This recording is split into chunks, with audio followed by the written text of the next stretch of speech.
I think I was supposed to talk about my new book, which is called Blink, and it's about snap judgments and first impressions. And it comes out in January, and I hope you all buy it in triplicate. But I was thinking about this, and I realized that that although my new book makes me happy, and I think will make my mother happy, it's not really about happiness. So I decided instead I would talk about someone who I think has done as much to make Americans happy as perhaps anyone over the last 20 years. A man who is a great personal hero of mine, someone by the name of Howard Moskowitz, who is most famous for reinventing spaghetti sauce.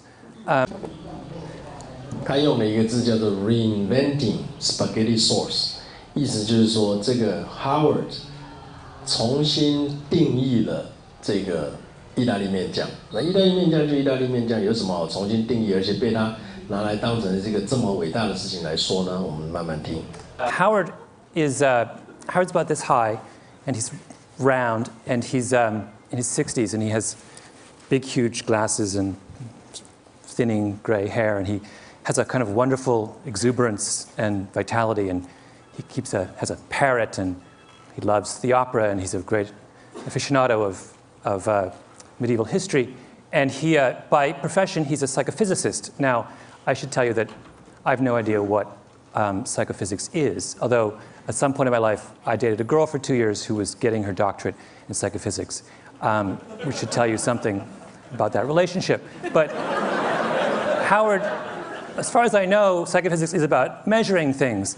And Howard is very interested in measuring things. And he graduated with his doctorate from Harvard, and he set up a little consulting shop in White Plains, New York. And one of his first clients was, this is many years ago, back in the early 70s, one of his first clients was Pepsi. And Pepsi came to Howard and they said, you know, there's this new thing called aspartame, and we would like to make Diet Pepsi. And we'd like you to figure out how much aspartame we should put in each can of Diet Pepsi in order to have the perfect drink. Right? Now that sounds like an incredibly straightforward question to answer. And that's what Howard thought.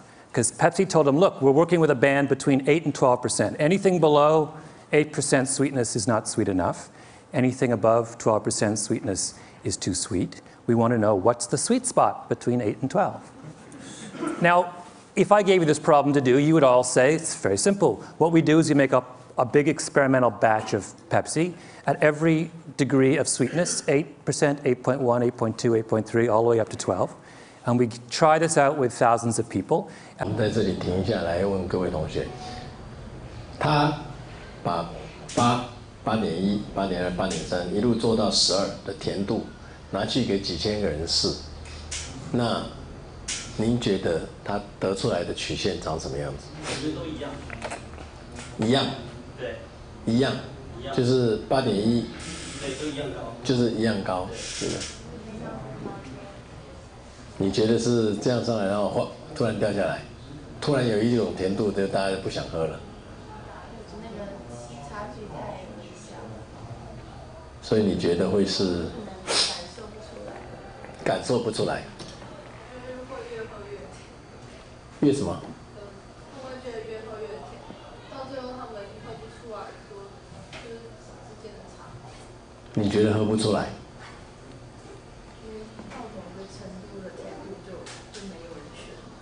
就所以跟他一样，就是这样子，然后突然没人要。他那个数据，第一个太近了，而且我觉得就像填问卷一样，你填了很多问卷之后，你就会开始觉得很疲乏，然后就觉得喝起来都一样，做起来都一样。所以你觉得出现的曲线？会，我觉得应该不是很符合，不能预测。好，假设。出现的曲线是一个中型曲线，各位会觉得怎么样？不太那个中型曲线其实是一个想象的差，不觉得说？你觉得不太可能？如果出现中型曲线，就选最高的那个就好了。不是，我说如果出现一条中型曲线，你会觉得这个调查是不是正确的？我会觉得是正确的。正确的。可是你刚刚说你的判断本来应该是平的哦。是啊。可是如果出现一条中型曲线，你会觉得你的判断是错的。那个那个是正确的。因为这是可以，就是说一般人会这样子认为这样的想法，这样子，就是说会有个，就是看到，就让你看到那个曲线，你就觉得，好像是对的。但是其实我的想法是，应该是大家都会，就是喝不太出来，所以大家都会差不多喜欢这样子。有些人今天心情比较好就喝比较甜，今天心情比较不好就喝比较不甜，所以就是都会一样的那种曲线。但是我可以接受测量出来的结果是中型曲线。OK。因为我觉得人的感觉很难预测，像我做问卷的时候，没办法分辨说好与不好界定之间，可能我当下感觉的界定标准都会不一样。OK， 所以你刚刚讲了一个还蛮重要的东西，我希望所有的大公司的老板都会听到你的话。我在做问卷调查的时候，我根本就分辨不出来。他现在在讲的是在1970年，1970年离现在大概是1970年，就是我在念东海刚快要毕业的时候。And we plot the results on a curve, and we take the most popular concentration, right? Really simple. Howard does the experiment, and he gets the data back, and he plots it on a curve, and all of a sudden he realizes it's not a nice bell curve. In fact, the data doesn't make any sense. It's a mess. It's all over the place, right? Now, most people in that business, in the world of testing food and such, are not dismayed when the data comes back a mess. They think, well, figuring out what people think about cola is not that easy. Maybe we made an error somewhere along the way. Let's just make an educated guess, and they simply point and they go for 10%, right in the middle. Howard is not so easily placated. Howard is a man of a certain degree of intellectual standards, and this was not good enough for him, and this question bedeviled him for years. And he would think it through and say, what was wrong? Why could we not make sense of this experiment with Diet Pepsi? And one day he was sitting in a diner in White Plains about to go, trying to dream up some work for Nescafe. And suddenly, like a bolt of lightning, the answer came to him. And that is that when they analyzed the Diet Pepsi data, they were asking the wrong question. They were looking for the perfect Pepsi, and they should have been looking for the perfect Pepsis. Trust me, this was an enormous revelation. This was one of the most brilliant breakthroughs in all of food science. And Howard immediately went on the road, and he would go to conferences around the country, and he would stand up and he would say, you have been looking for the perfect Pepsi. You're wrong. You should be looking for the perfect Pepsis. And people would look at him with a blank look, and they would say, what are you talking about? It's craziness. And they would say, move, next. Try to get business, nobody would hire him. He was obsessed, though, and he talked about it and talked about it and talked about it. Howard loves the Yiddish expression, to a worm in horseradish, the world is horseradish. This was his horseradish. He was obsessed with it. And finally, he had a breakthrough. Vlasic pickles came to him. And they said, Mr. Moskowitz, Dr. Moskowitz, we want to make the perfect pickle. And he said, there is no perfect pickle. There are only perfect pickles. And he came back to them and he said, you don't just need to improve your regular. You need to create zesty. And that's where we got zesty pickles. Then the next person came to him, and that was Campbell's soup. And this was even more important. In fact, Campbell's soup is where Howard made his reputation. Campbell's made Prego. And Prego in the early 80s was struggling next to ragu, which was the dominant spaghetti sauce of the 70s and 80s. Now, in the industry, I don't know whether you care about this or how much time I have to go into this, but it was, technically speaking, this is an aside, Prego is a better tomato sauce than ragu. The quality of the tomato paste is much better. The spice mix is far superior. It adheres to the pasta in a much more pleasing way. In fact, they would do the famous bowl test back in the 70s with ragu and Prego. You'd have a plate of spaghetti, and you would pour it on, right? And the ragu would all go to the bottom, and the Prego would sit on top. That's called adherence. And anyway, despite the fact that they were far superior in adherence and the quality of their tomato paste, Prego was struggling. So they came to Howard and they said, fix us. And Howard looked at their product line and he said, what you have is a dead potatoes society, a dead tomatoes society. So he said, here's what I want to do. And he got together with the Campbell's Soup Kitchen and he made 45 varieties of spaghetti sauce. And he varied them according to every conceivable way that you can vary tomato sauce. By sweetness, by level of garlic, by tartness, by sourness, by tomatoiness, by visible solids, my favorite term in the spaghetti sauce business. Every conceivable way you can vary spaghetti sauce, he varied spaghetti sauce. And then he took this whole raft of 45 spaghetti sauces, and he went on the road.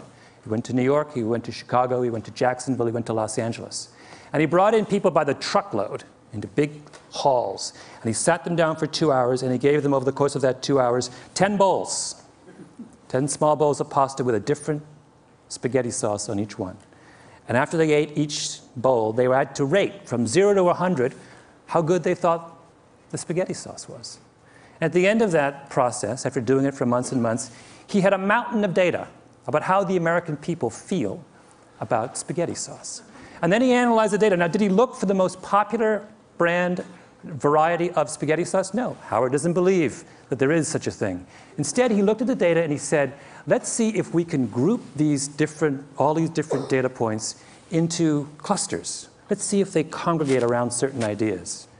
And sure enough, if you sit down and you analyze all this data on spaghetti sauce, you realize that all Americans fall into one of 3 groups. There are people who like their spaghetti sauce plain. There are people who like their spaghetti sauce spicy. And there are people who like it extra chunky. And of those 3 facts, the third one was the most significant. Because at the time, in the early 1980s, if you went to a supermarket, you would not find extra chunky spaghetti sauce. And Prego turned to Howard and they said, are you telling me that 1/3 of Americans crave extra chunky spaghetti sauce, and yet no one is servicing their needs? And he said yes. 这句话就是最重要的。有1/3的美国人喜欢那个意大利酱汁里头那个一块一块是大块的。在1980年之前，市场上没有这个东西，市场调查从来没有做出来过，因为大家都觉得酱汁就是不需要有一块一块，它就是。直到这一次做出来了以后，他才说原来有那么多人想要吃那样子的东西。这就是我们常常在讲的。当我们有一个东西是新的时候，你去问人家说，我什么都没有让你经验过，我问你说你喜欢什么东西，你告诉我做给你，永远得不到答案，因为他说不出来，他不可能说出来。就像是今天早上我们讲的那个瓶子，如果我没有一个跟可口可乐长得很像，但是那个设计不太一样的瓶子摆在旁边给你。我请你直接问，我直接请你回答说，你可不可以告诉我有一个瓶子，我可以卖18块，然后我可以赢可口可乐，它应该怎么设计？你也说不出来，你也说不出来，因为那种东西是必须要体验以后，你才会给它定位，定位以后你才会给它一个品牌，这样的一个概念。所以这里面他为什么一直觉得说这位 Howard 是做了一个很重要的事情，就是他告诉所有的这些大公司说，你纯粹去问人家一个不存在的东西，你绝对问不出来。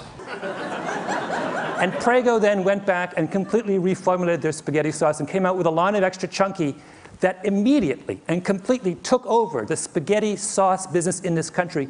And over the next 10 years, they made $600 million off their line of extra chunky sauces. And everyone else in the industry looked at what Howard had done and they said, oh my God, we've been thinking all wrong. And that's when you started to get 7 different kinds of vinegar and 14 different kinds of mustard and 71 different kinds of olive oil and then eventually even ragu hired Howard. And Howard did the exact same thing for ragu that he did for Prego. And today, if you go to the supermarket, a really good one, and you look at how many ragus there are, do you know how many they are? 36. In 6 varieties. Cheese, light, robusto, rich and hearty, old world traditional, extra chunky garden. That's Howard's doing. That is Howard's gift to the American people. Now, why is that important? It is, in fact, enormously important. And I'll explain to you why. Because what Howard did is he fundamentally changed the way the food industry thinks about making you happy. Assumption number 1 in the food industry used to be that the way to find out what people want to eat, what will make people happy, is to ask them. And for years and years and years and years, Ragu and Prego would have focus groups. And they would sit all you people down and they would say, what do you want in a spaghetti sauce? Tell us what you want in a spaghetti sauce. And for all those years, 20, 30 years, through all those focus group sessions, no one ever said they wanted extra chunky. even though at least a third of them, deep in their hearts, actually did. People don't know what they want, right? As Howard loves to say, the mind knows not what the tongue wants. It's a mystery. And a critically important step in understanding our own desires and tastes is to realize that we cannot always explain what we want deep down. If I asked all of you, for example, in this room, what you want in a coffee, you know what you'd say? Every one of you would say, I want a dark, rich, hearty roast. So people always say when you ask them what they want in a coffee, what do you like? Dark, rich, hearty roast. What percentage of you actually like a dark, rich, hearty roast? According to Howard, somewhere between 25 and 27% of you. Most of you like milky, weak coffee. But you will never, ever say to someone who asks you what you want that I want a milky, weak coffee. So that's number one thing that Howard did. Number two thing that Howard did is he made us realize, it's another very critical point, he made us realize in the importance of what he likes to call horizontal segmentation.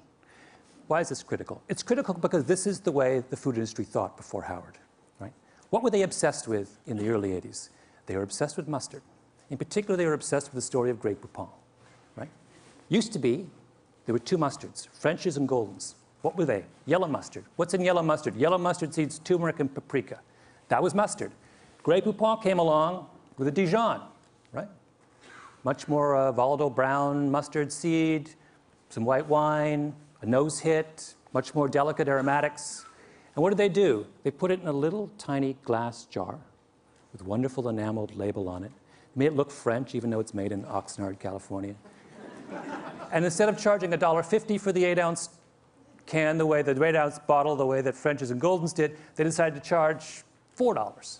And then they had those ads, right, with the guy in the Rolls Royce, and he's eating the Grey Poupon, the other Rolls Royce pulls up, and he says, do you have any Grey Poupon? And the whole thing, after they did that, Grey Poupon takes off, takes over the mustard business. And everyone's take-home lesson from that was that the way to get to make people happy, right, is to give them something that is more expensive, something to aspire to, right? Is to make them turn their back on what they like, think they like now, and reach out for something higher up the mustard hierarchy. A better mustard, a more expensive mustard, a mustard of more sophistication and culture and meaning. 这就像我们现在房地产说的豪宅，一路各种名词一直发明上去，越卖越贵。And Howard looked at that and said, that's wrong. Mustard does not exist on a hierarchy. Mustard exists, just like tomato sauce, on a horizontal plane. There is no good mustard or bad mustard. There is no perfect mustard or imperfect mustard. There are only different kinds of mustards that suit different kinds of people. He fundamentally democratized the way we think about taste. And for that as well, we owe Howard Moskowitz a huge vote of thanks. Third thing that Howard did, and perhaps the most important, is Howard confronted the notion of the Platonic dish. What do I mean by that? For the longest time in the food industry, there was a sense that there was one way, a perfect way, to make a dish. You go to Chez Panisse, they give you the red tail sashimi with roasted pumpkin seeds in a something reduction. They don't give you 5 options on the reduction, right? They don't say, do you want the extra chunky reduction or do you want the... No, you just get the reduction. Why? Because the chef at Chez Panisse has a Platonic notion about red tail sashimi. This is the way it ought to be. And when that, and she serves it that way time and time again, and if you quarrel with her, she will say, you know what? You're wrong. This is the best way it ought to be in this restaurant. Now that same idea fueled the commercial food industry as well. They had a Platonic notion of what tomato sauce was. And where did that come from? It came from Italy. Italian tomato sauce is what? It's blended, it's thin. The culture of tomato sauce was thin. When we talked about authentic tomato sauce in the 1970s, we talked about Italian tomato sauce. We talked about the earliest ragouts, which had no visible solids, right? Which were thin, and you just put a little bit over and it sunk down to the bottom of the pasta. That's what it was. And why were we attached to that? Because we thought that what it took to make people happy was to provide them with the most culturally authentic tomato sauce, A, B. And B, we thought that if we gave them the culturally authentic tomato sauce, then they would embrace it. And that's what would please the maximum number of people. And the reason we thought that, in other words, people in the cooking world were looking for cooking universals. They were looking for one way to treat all of us. And there's good reason for them to be obsessed with the idea of universals, because all of science, through the 19th century and much of the 20th, was obsessed with universals. Psychologists, medical scientists, economists were all interested in finding out the rules that govern the way all of us behave. But that changed, right? What is the great revolution in science of the last 10, 15 years? It is the movement from the search for universals to the understanding of variability. Now in medical science, 我想这个是一个很重要的概念，就是说，在过去的10年、15年中间，让大家开始了解多样性的重要。那这种多样性的重要，事实上让大家开始看事情的方法改变。看事情的方法一改变，很多的解决方法就改变。We don't want to know how necessarily just how cancer works. We want to know how your cancer. 这一点不晓得各位有没有听到？意思就是说，如果我们全班在这里，我们说好，我们来做个调查，然后根据大家的喜好来做一个我可以让大家都高兴的咖啡。那个咖啡大家的满意度是大概60分。可是如果我们把它分成4、5组，4、5组分开讨论以后，变成说我们根据大家讨论的结果做出来咖啡，那个咖啡在调查的时候得分就变成70、80分。它的一个最重要的概念就是说，当你把市场切成小块，这个小块的区域市场，它所能决定出来的东西，更能够接近大家喜欢的事情。这个概念呢是。也许各位现在没有这个压力，你们从来到现在为止，大概还不需要推一个产品到市场上去，让人家说喜不喜欢。你顶多只是说在念书的时候，可能念建筑的人或者是念其他设计的人，要去老师的前面做简报，那老师没几个，喜不喜欢，其实还蛮容易解决。可如果你对着一个大众市場，要让大家喜欢，那个是非常大的压力，所以你必须要去了解说。未来，如果你在面对这样的市场的时候，你用什么方法去处理这个事情 ？Is different from my cancer. I guess my cancer is different from your cancer.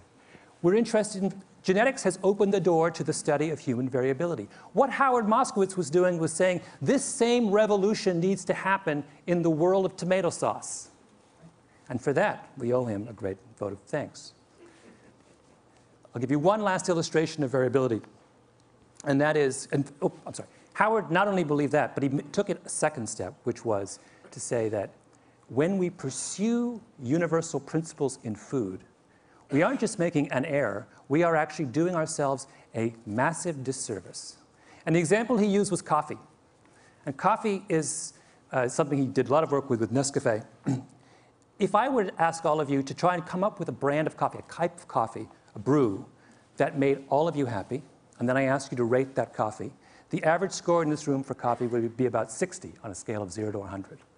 If, however, you allowed me to break you into coffee clusters, maybe 3 or 4 coffee clusters, and I could make coffee just for for each of those individual clusters, your scores would go from 60 to 75 or 78.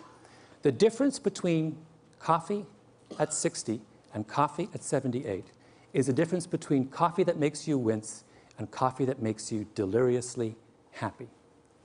That is the final and I think most beautiful lesson of Howard Moskowitz, that in embracing the diversity of human beings, we will find a surer way to true happiness. Thank you.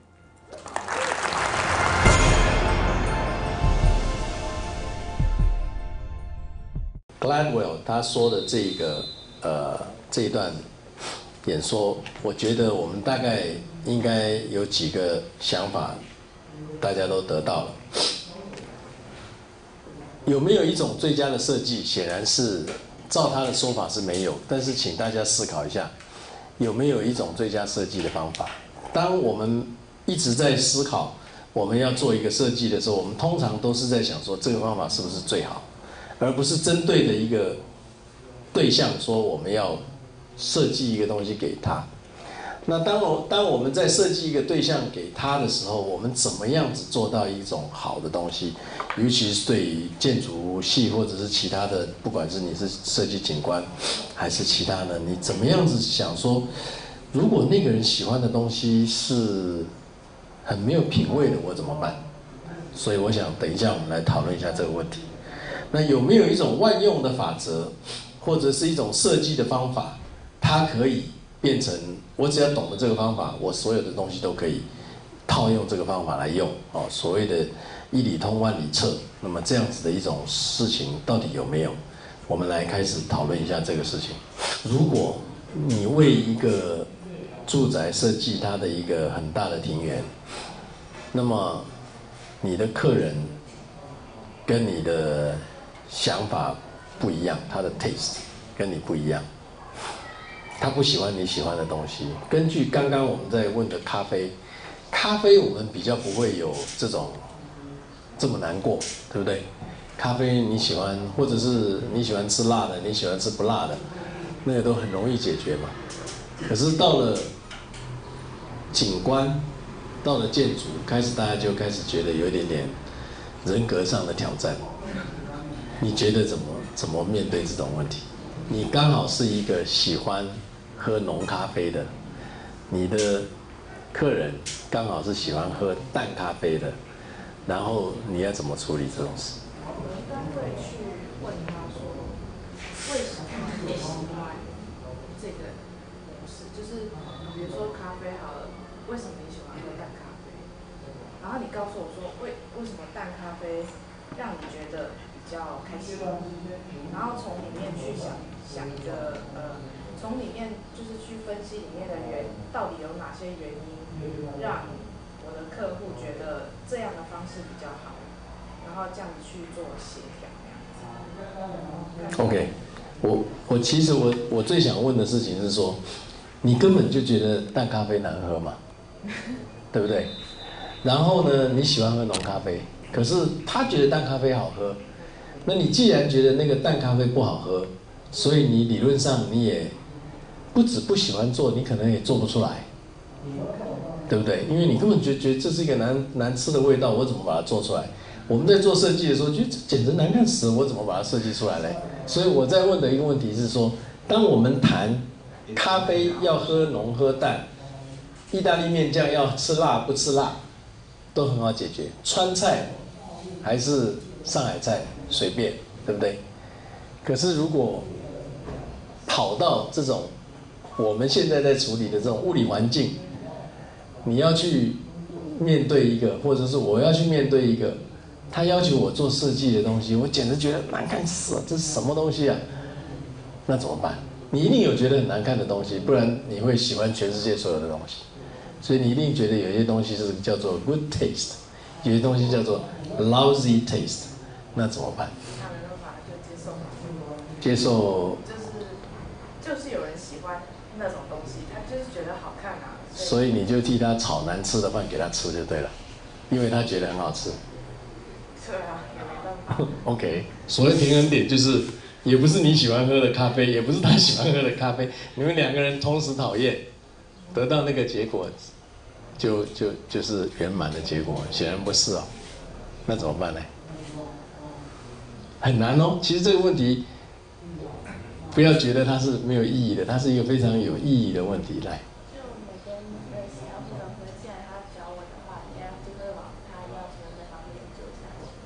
可是你要记得哦，你不喜欢吃的东西，通常你做不出来哦。就我不喜欢他的想法，我也做不。你应该做不出来。意思是说，你泡过咖啡吗？你有没有真正自己这样做过咖啡？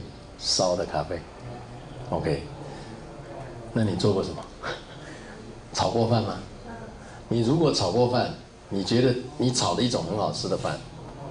然后你的一位朋友跟你讲说，他喜欢吃另外一种味道的饭，你吃起来简直觉得没味道，那个像吃卫生纸一样。你为什么会喜欢吃？可是他就是喜欢吃那种淡而无味的炒饭。那个时候你就说啊，那我随便炒一炒给你。可是你随便炒一炒给他，又不是他喜欢吃的那个味道，因为你不会做那个味道。